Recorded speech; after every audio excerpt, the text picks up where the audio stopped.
In the last 10 months, President, what you have done, we are very much grateful for that. You restored the old level of the relationship. You improved the bilateral relation.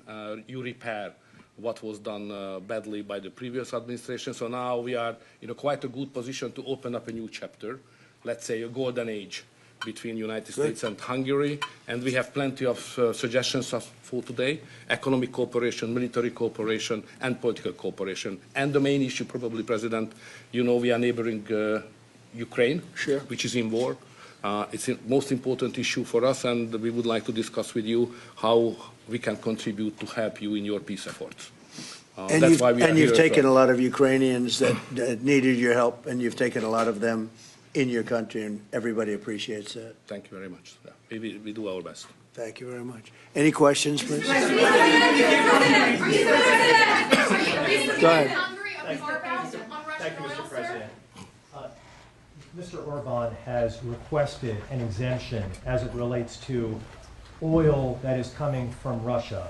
Is that something that you are prepared to do? And may I ask Mr. Orban a question in regards to that very issue? Sure. We're looking at it because it's very difficult for him to get the oil and gas from other areas. As you know, they don't have the advantage of having sea. It's a great country. It's a big country, but they don't have sea. They don't have the ports. And so they have a difficult problem. There's another country that has that same problem, by the way. But when you look at what's happened with Europe, many of those countries, they don't have those problems, and they buy a lot of oil and gas from Russia. And as they know, I'm very disturbed by that because we're helping them, and they're going and buying oil and gas from Russia. So that question could be really asked maybe more accurately if you talked about many European countries, not Hungary necessarily, because Hungary is in a different position. But many European countries are buying oil and gas from Russia, and they have been for years. And I say, what's that all about, right? Thank you. Yeah. So that will be one of the issues for today, to explain clearly what would be the consequences for the Hungarian people and for the Hungarian economy not to get oil and gas from Russia, because we are supplied by pipelines. Pipeline is not an ideological or political issue. It's a physical reality because we don't have port, exactly as the President explained to you. So we will negotiate on that point. It's vital for us anyway. Mr. Orban, there are two pipelines, as I understand it. There's a pipeline from Ukraine and there's a pipeline from Croatia. And my understanding is that the pipeline from Croatia can provide all of Hungary's energy needs. As a result, why would you need an exemption if that's the case? Okay. So when we discuss that issue, you should separate the gas and the oil. On the gas issue, which is very important for us, 90% of the Hungarian households based on heating system based on gas. So we have only one pipeline delivering gas to Hungary, which is the main pipeline, the Turkish one. What we got from Croatia is a very small volume supplementary gas pipeline. Okay, that's gas. Oil is another issue.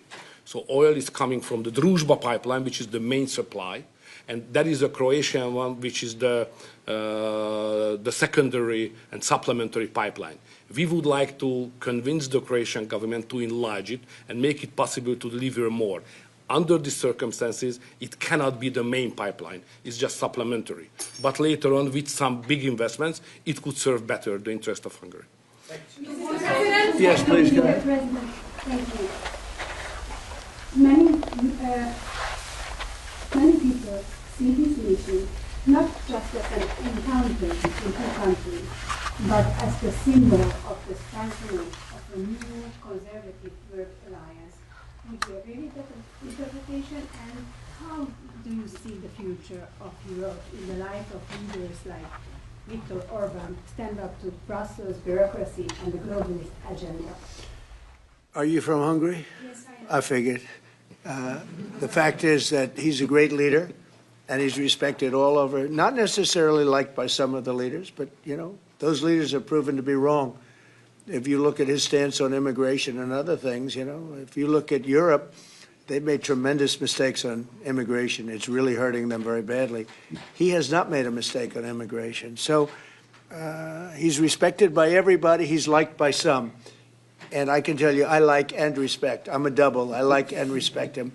And that's the way Hungary is being led. They're being led properly. And that's why he's going to be very successful in his upcoming election. May I have a comment on that? You know, language is important because the Anglo-Saxon terminology is different from the European one. So to use categories can create some misunderstanding. So I would like to be clear as much as we can.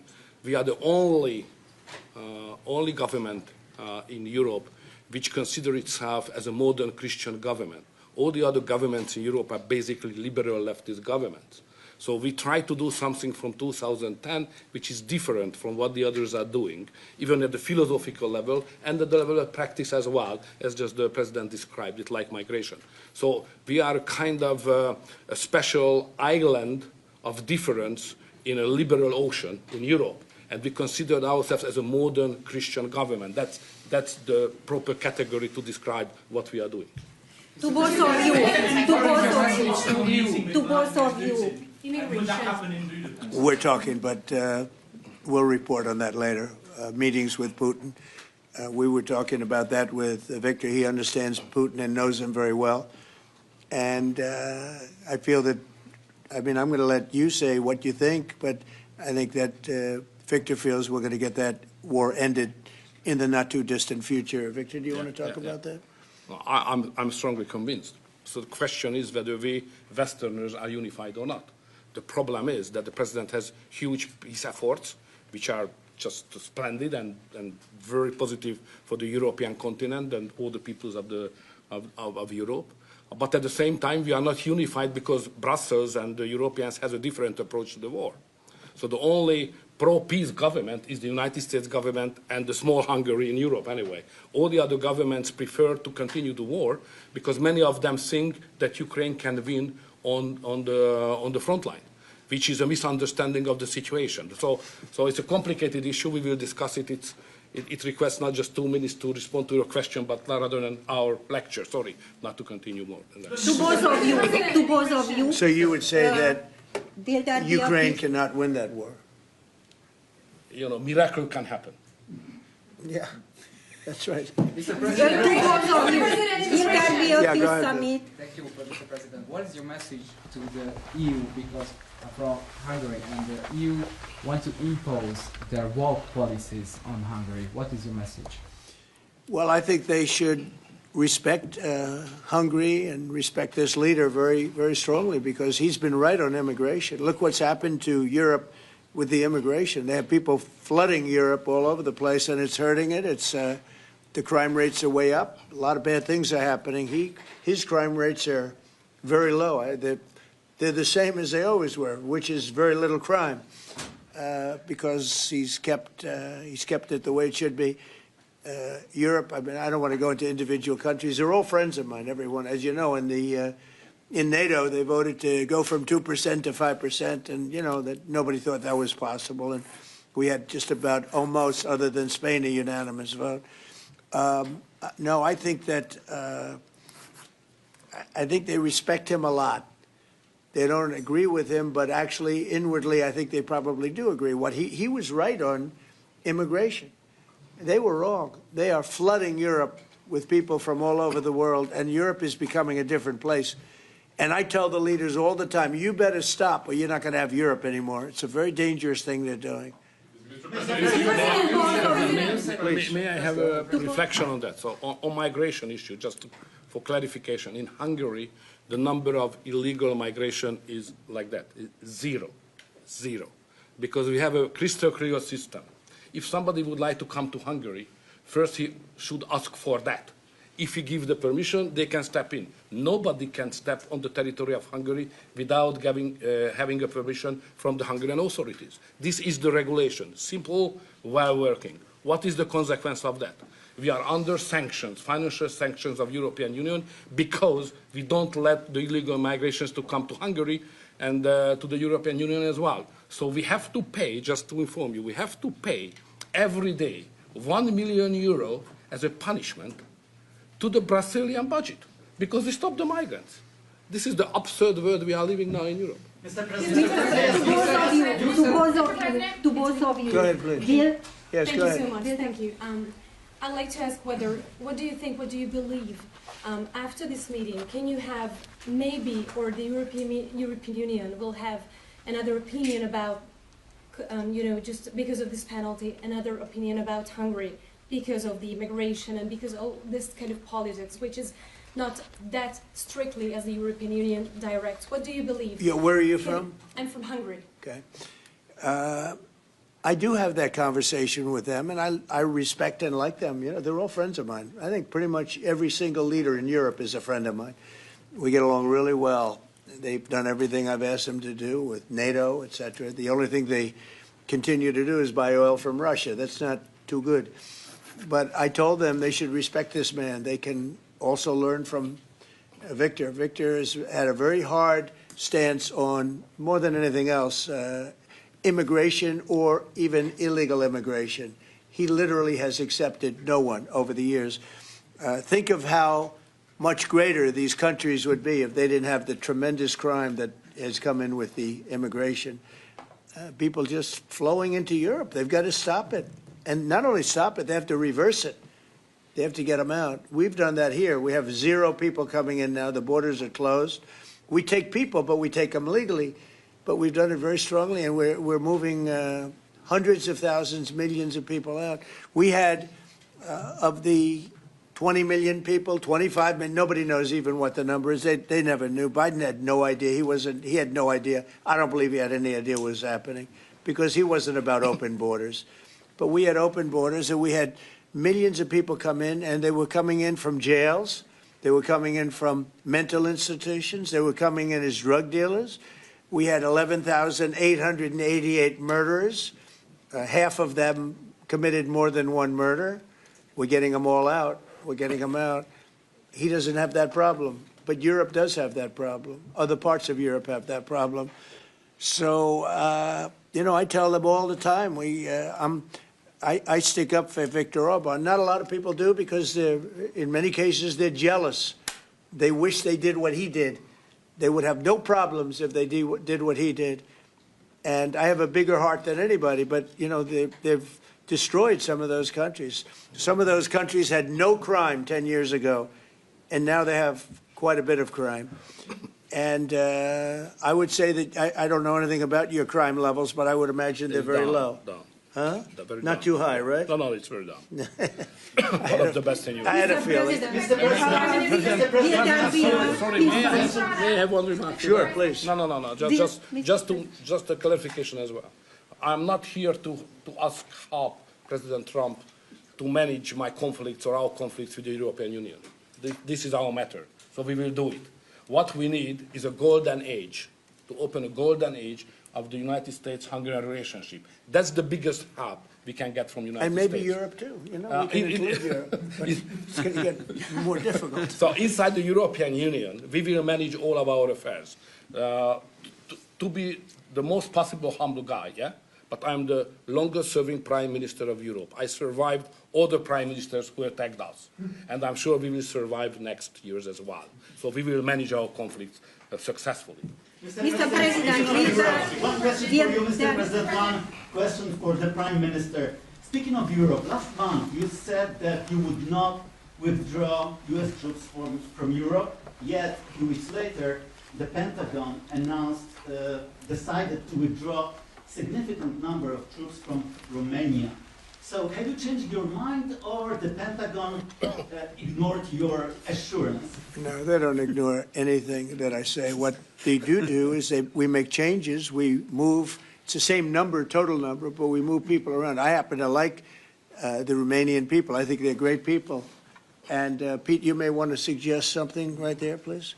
Absolutely. No, nothing was uncoordinated with the White House. It's all part of the view that we have of Europe, and there will remain troops in Romania, but there's some change in how we rotate and how many we rotate. And the relationship with Romania is very good, right? It's very good, and we've coordinated all this with Secretary General Ruta, throughout EUCOM, throughout our allies. Everyone was notified in advance. The relationship with Romania is very good.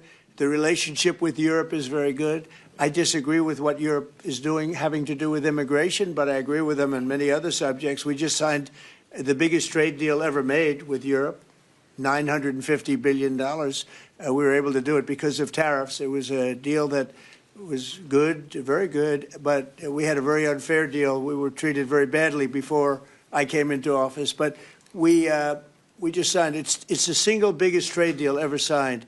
So we have a very good relationship with Europe. Yeah. What is the main dispute with the Russians which prevent the Budapest summit with Putin from taking place? The basic dispute is they just don't want to stop yet. And I think they will. I think it's taken a big toll on Russia, a big toll on both countries, obviously, but it's taken a big toll. They're losing 7,000 soldiers a week. That's a big toll. And between the two of them, divided, you know, with Russia losing more soldiers, actually. But they're both losing a lot of people. And that's the primary thing that, with me, it's not economic, it's not money. In fact, we don't spend any money. We send it to NATO. They pay us for our missiles and for our military and everything else. We don't. It's not a question of money. It was with Biden. He spent $350 billion. He got nothing for it. The war would have never happened. If I were president, the war would have never happened. I think you would agree with that. This war would never have happened if I were president. It's stupid that it happened. But it did happen. I inherited the war, and I think we're going to get it ended. Not too distant future. Mr. President, Yes, please. So no question that if that time the name of the United States president would have been Donald Trump, there would be no war between Ukraine and Russia. That's clear. But what we are speaking about here is more than that, because without the pressure coming from the United States government, I'm speaking 2022, the Europeans would not take that hard line what they have today on the war. Remember that big countries of Europe rejected to be involved more than just sending some, humanitarian issues. So the pressure coming from the United States to be more pro-war in Europe. So that's the fact of the history anyway. So we have to restore something which was ruined and created from here. And that's the reason why I understand absolutely the devotion of the president now to do everything to stop the war, because that would be not that deep without the previous government pressure from here. So the reason why I'm here to be as much as helpful I can to contribute to the peace efforts of the president, because that was an enormous mistake what we have done, the Western world several years ago, and we have to stop it, and it's common responsibility. Biden actually pushed for that war to happen. Okay, if you can believe it. Nobody can believe it, but it's one of those things. And now look what happened. Look what's happened to Ukraine. It's a much smaller country. A lot of people are dead. You take a look at it's a whole different world over there. And Russia has not been helped very much by that war either. They lost a tremendous number of soldiers and people. Look, that war should have been a one-week war. I don't know why it's taken. This is 4 years. Should have been 1 week. Should have been over with, but it would have never started. Should have never started. And I would have solved the problem without giving up anything. Ukraine would have remained as is. So there were tremendous mistakes long before I got there. I inherited that mess, and we're getting it solved, along with the 8 wars that we've already ended. Mr. President, What is America's interest cultivating better relations with the EU leader or not? I think I can do both. There's no reason why I can't. I get along well with the European nations. We are still a member of the European Union, so it's easy. Yeah, and by the way, he's a member in good standing, I guess, although they penalize him every once in a while. But he's a member in good standing with the European Union, so he's a member. He's a part of it. But I get along great with him. I get along very well with them. I agree with him on immigration much more than I agree with them. But I agree with, a lot of the things in Europe he also agrees with. But he had a difference, I would say, primarily on immigration more than anything else. And I happen to think he was right, because their whole fabric has changed. You go to some of the countries, they're unrecognizable now because of what they've done. And Hungary is very recognizable. Yes, ma'am. Mr. President. Yes, Mr. President. Will there be a peace summit in Budapest still this year? What do you think? You mean a meeting with President Putin? Yes. You mean in Hungary? Well, I'd like to keep it in Hungary, in Budapest. That meeting, it turned out I didn't want to do that meeting because I didn't think anything was going to be happening of significance. But If we have it, I'd like to do it in Budapest. Yeah, it'd be good. Mr. President, you said many times to support Viktor Orban. Why is it important to win the next election, for example, for the United States, Hungary, and also Europe? Why is it important? Well, I don't know his opponent. I don't know if he has an opponent yet. At some point he will, I guess. You know, we always have opponents, always. right? Not much of an opponent. But I'll be supportive of him. He's done a fantastic job. We've had a great relationship. The United States, look, we had a country that had no leader. It had an auto pen, illegal auto pen, totally illegal. And that's coming out stronger and stronger. But we had no leader in the United States. I mean, Hungary, as an example, had no relationship with the United States, even though we do, you know, billions of dollars in trade with Hungary. Hungary's a big country economically. We do, you know, billions of dollars in trade with Hungary. Why would they give that up? And they gave up so much else. Look, they gave up everything. This country was poorly run. I think if I didn't win the election, we might not have a country, if you want to know the truth, not a recognizable country. But our relationship was immediately good as soon as I won the election, because Victor's one of the people that's highly respected, and we had a great relationship with Hungary. We do again. That was an easy one. Yeah. Do you and Prime Minister Orban agree on ways to put pressure on President Putin to come to the negotiating table to end the war in Ukraine? I think we agree that the war is going to end. Sometimes people have to fight it out a little bit longer, but I think we agree that the war is going to end in the not-too-distant future. Do you want to talk about that, Victor? I have some ideas, and I will present it to the President, how to stop it. Mr. Prime Minister. Mr. President, since you brought up the Walmart Thanksgiving meal, Yeah. and it is cheaper, but it also contains less, as a board member, Well, I haven't heard that. You're telling me. Who are you with? Who are you with? I'm with NBC News, sir. Fake news. NBC. You're fake news. What a NBC's gone down the tubes along with most of the rest of them. If I may ask, why do you think there's such a disconnect between the economy that you're describing day to day and the way many Americans say they're feeling and they're concerned about? Well, they feel better about our country right now, other than the shutdown, obviously, which is caused by the Democrats, could be ended by the Democrats in 2 minutes. They feel much better. We have more jobs. We just set a record on jobs. You do know that. We have more investment in our country than any country in history. We're over $18 trillion as of this moment, and we're going to be maybe at 20 or 21 trillion by the time I finish up my first year. And there's been no country, China, no country in the world that's done anywhere even close to that number. Your friend Biden, as an example, in 4 years was less than $1 trillion. We'll be at 21 trillion in 1 year. So there's no country that was even close to that, and our country was a laughing stock all over the world. We have more jobs, we have more potential than any other country, and frankly, we're the hottest country right now. Victor said to me before, we're the hottest country anywhere in the world. Think of it. We'll have $21 trillion invested. We have auto plants pouring back in. We have AI pouring back in. We're leading China in AI by a lot. We're leading everybody in every category. There's no category that we're in second place.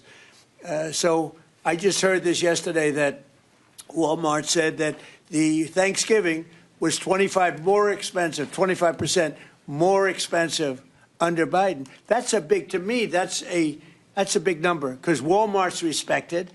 I mean, Walmart is Walmart, and, you know, they're giving you prices.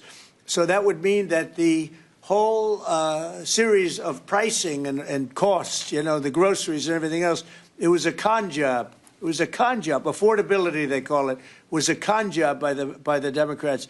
The Democrats are good at a few things: cheating on elections and conning people with facts that aren't true. It was 25%. Walmart just announced it 2 days ago. 25% cheaper this year will be cheaper to have Thanksgiving than it was a year ago under Sleepy Joe Biden. You say that affordability is a con job, as you put it. Say it. You said affordability was a con job, and you didn't want to. You said last night you didn't want to talk about affordability. I talked about it. When did I not want to talk about it? I talk about it all the time. We are much better than Biden and all of them. Now, just so you understand, do you remember that the Biden administration had the highest inflation in 48 years, but most people say ever recorded. Do you remember that? Right? Do you remember it? Did they have the highest inflation in 48 years? Did they? Just answer me the question. You know the answer. The answer is yes. They had the worst inflation in 48 years. We have almost no inflation. We're down now to 2%, and we'll be at maybe 1%. You want to always stay above 1%, actually. You want a little tiny bit of inflation. We're at a perfect number. They were at the highest level in recorded history, okay? And when you talk about affordability, that one fact. Now, let's talk about the second biggest subject after inflation, energy. We're going to be at $2 gasoline. We're going to be approximately $2 very soon. We're a little bit above $2 right now for gasoline. Now, under Biden, it was $4.50. It even hit $5, but it was $4, $3.50. We're going to be at $2 a gallon. So gasoline's much less. Energy costs are less. When you have energy and when you have gasoline less, everything else follows. It's such a big category. So when you have lower energy prices, which I think you admit we do substantially, that means everything else. So we are the victors on affordability. But if I watched that election, which I was not much involved in, I didn't support Virginia, the candidate, didn't do a lot of support for the other candidates. They asked me about Cuomo, and I said, well, it's a question, do you want a thug or do you want a communist? I mean, that was my response. So I wasn't involved in that stuff too much. But I will say this, if you look at affordability, which they campaigned on, they lied because they talked about, oh, prices are up. No, prices are down under the Trump administration, and they're down substantially. Energy prices are down by 30, 35, 40%. Gasoline is way down. And the other big thing is inflation is way down. The biggest thing is inflation. The second biggest thing is energy. Energy is way down, and what's also down? Gasoline. Also, the biggest thing is inflation, and it's way down. We took over a mess, the highest inflation in recorded history. Some people would say 48 years. I'll take either one of them. But I believe it's the highest inflation in recorded history. That alone makes it impossible for them to have done a good job affordability-wise. So one other thing. When I came into office, Victor, 2 days into office, they were screaming at me about the cost of eggs. I was there for 2 days. Eggs had quadrupled. And I said, listen, I just got here. Let me check it out. And they were right. Eggs had gone up by 3-4 times. Within a period of a few months, we had eggs down to a normal cost. We did a great job on groceries and affordability. The only problem is the fake news. You people don't want to report it. And, in fact, I'd like to ask Caroline. Where's Caroline? I'd like to ask Caroline a question. Where is she? Did she? Uh-oh.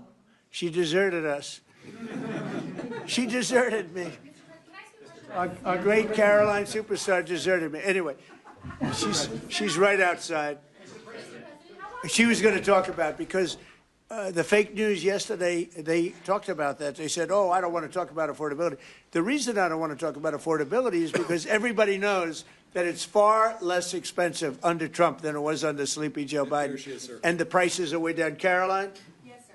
Could you discuss that question that was asked and how it was asked in such a fake, disgusting manner by the fake news? Yeah, and I just saw it asked again here, and it's very unfortunate that the reporters in this room refused to address, sir, what you just said, which is that you inherited the worst inflation crisis in modern American history, and you are fixing it in 10 short months. And your entire administration has been tasked with this effort, from Treasury Department to Agriculture Department to the National Economic Council right here at the White House. They are slashing regulation.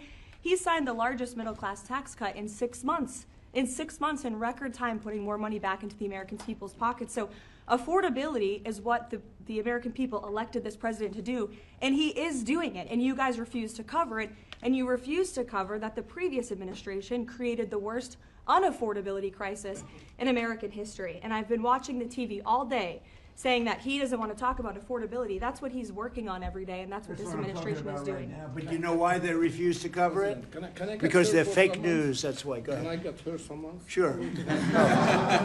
Caroline, the Prime Minister would like you to work for him in Hungary.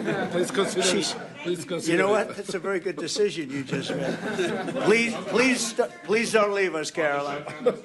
Yeah, please. You spoke to Republican senators. They do not seem interested right now in getting rid of the filibuster. That's too bad. They're making a big mistake. That's right. No, but they're coming my way. You're right. Wait a minute.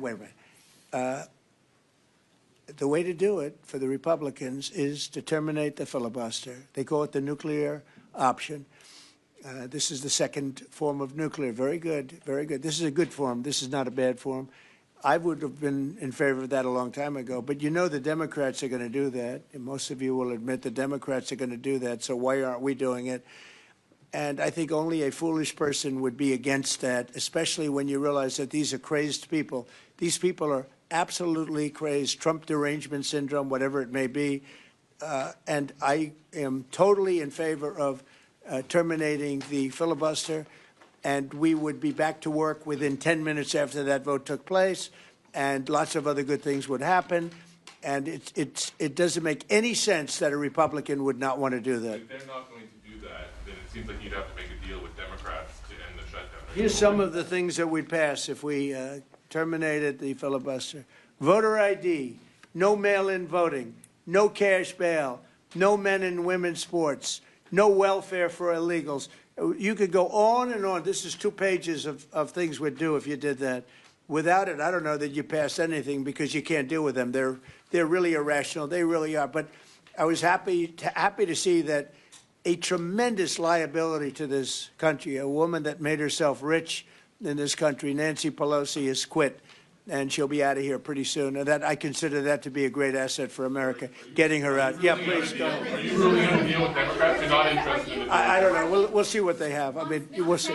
But they're very destructive for the country. NBC, fake news. I'm not taking you. Go ahead. Mr. President, are you worried about it backfiring in the future on Republicans? Should they get rid of the filibuster and then down the road, Democrats? Well, you know, normally I would say, well, a little bit. But the reason that I'm not is because if they ever took over power, they'll do it. Look, Joe Manchin and Sinema are 2 people that are no longer in politics because of this issue.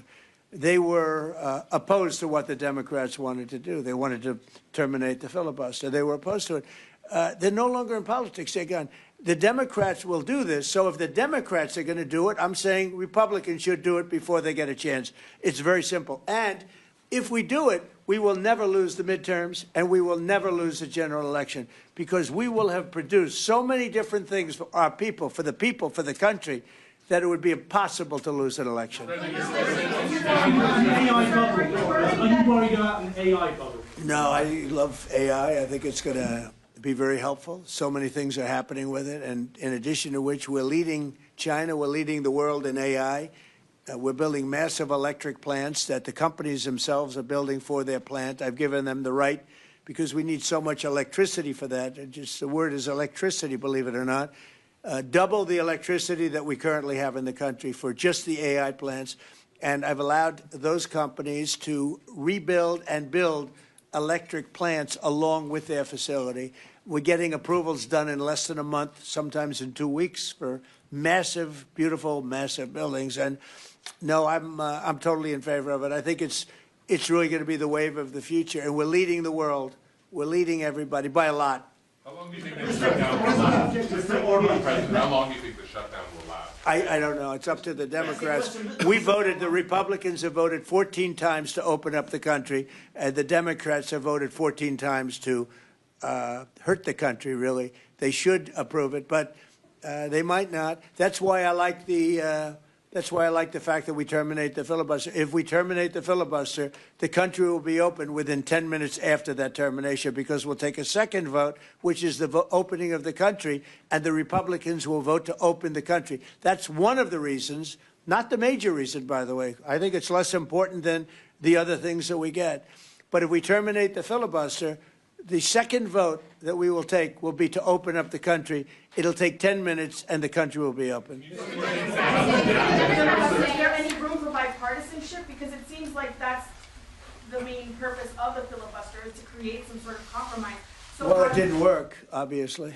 So You're how do you right. encourage That was the bipartisanship? purpose of the filibuster, bipartisanship, but that didn't work. So are you saying the next 3 years in Washington there shouldn't be? Well, no, some if the filibuster is terminated, we will have the most productive 3 years in the history of our country. If the filibuster is not terminated, then we will be in a slog with the Democrats, and very little for either party will be done. So it's a good thing. Thank you very much, everybody. Thank you very much. Thanks, guys. Let's go. Thank you. Thanks. Thank you, Press. Let's go.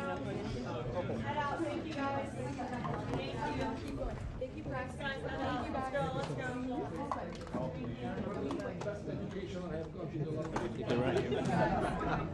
When you can say that now, that's golden.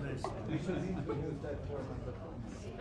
Introduce this format at home as well. Yeah, but our ministers are not able to behave so disciplined. But here's the- They will